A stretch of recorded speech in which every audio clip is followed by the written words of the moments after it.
കാർത്തിക മാസമായിട്ട് എന്നാ ഉണ്ട് വിശേഷം? നമുക്കിതൊക്കെ ഒന്ന് പുഴുങ്ങുന്നത് കണ്ടാലോ? ഇന്ന് കാർത്തികയായിട്ട് ഈ കാച്ചിലൊന്ന് പുഴുങ്ങി നമുക്കിതിനോടൊപ്പം ഒരു മുളക് ചമ്മന്തിയും തയ്യാറാക്കിയാലോ? ഇത് കാച്ചിൽ തൊലി ചെത്തി നന്നായിട്ട് കഴുകിയെടുക്കണം. ഇതിൻ്റെ അകം കണ്ടില്ലേ, നല്ല മഞ്ഞ നിറമാണ്. പല നിറത്തിലുള്ള കാച്ചിലുകളും ഉണ്ട്. വെള്ളക്കാച്ചിലുണ്ട്, മഞ്ഞക്കാച്ചിലുണ്ട്, പിന്നെ നീലക്കാച്ചിലുണ്ട്, അങ്ങനെ പല നിറത്തിലുണ്ട്.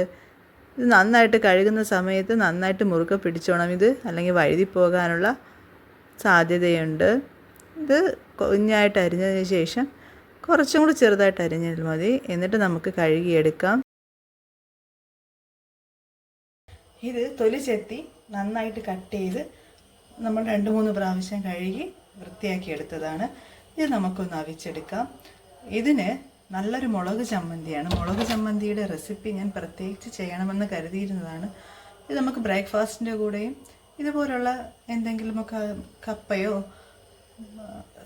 മധുരക്കിഴങ്ങൊക്കെ പുഴുങ്ങുന്ന സമയത്തും കഴിക്കാൻ പറ്റിയ നല്ലൊരു മുളക് ചമ്മന്തിയുടെ റെസിപ്പിയും കൂടെ ഞാൻ ഇതിനോടൊപ്പം കാണിക്കുന്നുണ്ട്. അപ്പോൾ വീഡിയോ അവസാനം വരെ കാണാം. ഒന്ന് ഷെയർ ചെയ്ത് കൊടുക്കുകയും വേണം.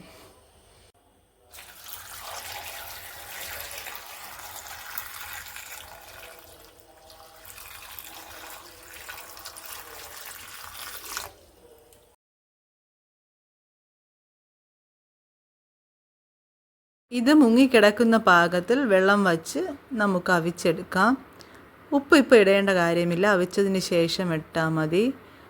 ഇത് മുളക് ചമ്മന്തിക്ക് വേണ്ടിയിട്ടുള്ള കുഞ്ഞുള്ളിയാണ്. ഒരു 5-6 അല്ലി കുഞ്ഞുള്ളി നമുക്ക് തൊലി മാറ്റി ഒരു പാനിൽ വെളിച്ചെണ്ണ തന്നെ വേണം. വെളിച്ചെണ്ണ ചൂടാകുന്ന സമയത്ത് ഈ ഉള്ളിയിട്ട് ഒന്ന് മൂപ്പിച്ചെടുക്കാം. ഇത് വളരെ സ്വാദാണ്. ഇത് അരിഞ്ഞൊന്നും വിടേണ്ട കാര്യമില്ല, ഇതുപോലെ തന്നെ ഇട്ടൊന്ന് വഴറ്റിയെടുക്കേണ്ടതാണ്. അതിനോടൊപ്പം ഉപ്പും കൂടെ ഇട്ട് കൊടുക്കണം. ഒരു 2 നുള്ള ഉപ്പ് ഇട്ട് കൊടുത്തതിന് ശേഷം വീണ്ടും നന്നായിട്ടൊന്ന് മൂപ്പിച്ചെടുക്കണം. അത് മൂത്ത് വരുന്ന സമയത്ത് അത് കോരി മാറ്റിയിട്ടോ അല്ലെങ്കിൽ അതിനോടൊപ്പം തന്നെ നമുക്ക് ഈ 4 മുളക് മുറിച്ചതും കൂടെ ഇട്ട് കൊടുക്കാം. കാച്ചിൽ നന്നായിട്ട് തിളയ്ക്കുന്നുണ്ട്. ഇത് നമുക്ക് ഒന്ന് വഴറ്റിയെടുക്കാം. വേറെ ഒന്നുമില്ല, വളരെ വേഗത്തിൽ തന്നെ നമുക്ക് ഉണ്ടാക്കിയെടുക്കാൻ കഴിയും. പക്ഷേ ഭയങ്കര ടേസ്റ്റാണ്. നല്ല സ്വാദുള്ള ഒരു മുളക് ചമ്മന്തിയാണ്. വെളിച്ചെണ്ണയാണ് അതിൻ്റെ ആ സ്വാദിൻ്റെ പ്രധാന ഘടകം. ഇതൊന്ന് പൊടിച്ചെടുക്കണം. മിക്സിയുടെ ജാറിലിട്ടോ അല്ലെങ്കിൽ ഒന്ന് ഇടിച്ചോ ചതച്ചോ ഒക്കെ എടുക്കാം. അതിന് ശേഷം ചതയ്ക്കുന്ന സമയത്ത് കുറച്ചുപ്പ് പോരാത്തത് ഇട്ട് കൊടുക്കാം. എന്നിട്ട് വീണ്ടും 1 സ്പൂൺ വെളിച്ചെണ്ണ, പച്ച വെളിച്ചെണ്ണ തന്നെ ഇതിനോടൊപ്പം ഒഴിക്കണം. ഇത് നല്ല സ്വാദാണ്.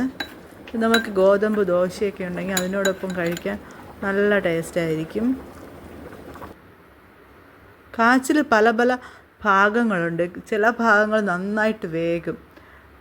ചില ഭാഗങ്ങളാണെങ്കിൽ കാച്ചിലിൻ്റെ ചില ഭാഗങ്ങൾ വേവിച്ചാൽ ഒട്ടും വേഗത്തുമില്ല.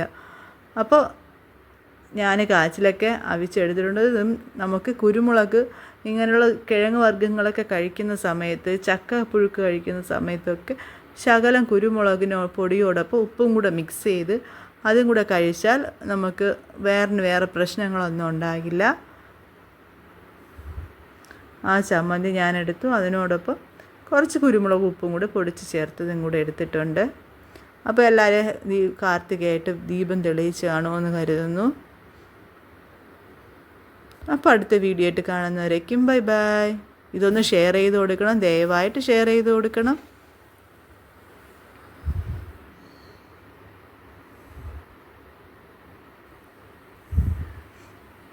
ടേസ്റ്റ് ഒന്നും പറയേണ്ടതില്ല, അത്രയ്ക്ക് ടേസ്റ്റാണ്. നല്ല സ്വാദാണ് ഇത് കഴിക്കാൻ. ഇതിനോടൊപ്പം ചേർത്ത് കഴിക്കുമ്പോൾ ആ വെളിച്ചെണ്ണയുടെയും മുളകിൻ്റെയും ആ ഉള്ളിയുടെയും ഒരു മണം, ഒരു പ്രത്യേക മണം തന്നെയാണ്.